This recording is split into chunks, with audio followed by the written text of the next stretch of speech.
Congratulations on completing the second chapter. In this chapter, we started out by reiterating the importance of knowing a little bit about the presenting complaint before suggesting even an over-the-counter medication.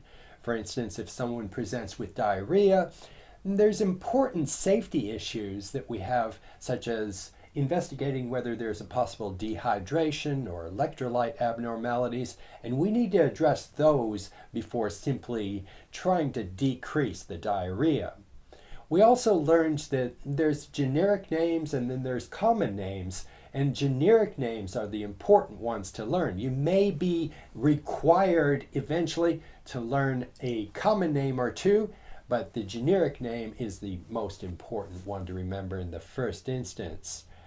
We also learned that humans have an endogenous opioid system, and those act as neurotransmitters throughout the body, and they're especially important in respiratory depression, in central nervous system depression, in decreasing the gastrointestinal tract motility, and also in decreasing pain.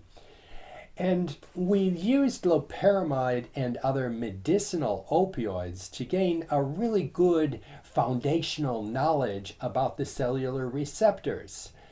And that is where you should really be proud of yourself. If you were able to picture those cellular receptors, you're going to be using that information, you're going to be building on that information.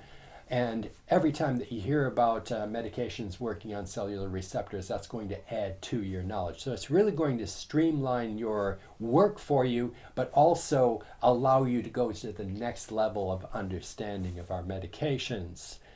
Finally, we learned a bit about the medication that we primarily used as the example for most of our learning points. Loperamide is an opioid, but it doesn't come along with a lot of the side effects of other opioids. And the reason is because of the fact that very little loperamide gets absorbed and even less goes up into the blood-brain barrier.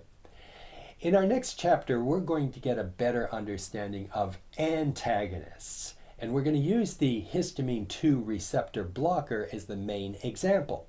And that drug group needs to be absorbed into the system in order to work. And therefore, we start talking about the branch of medication called pharmacokinetics, basically what the body does to the drug. And that includes the absorption of medications, the distribution, the metabolism, and the excretion. So this next chapter is really important, really interesting stuff. And the best thing about it is that it's going to help you streamline your studies, make sure that you really understand most of our drugs. We'll see you there.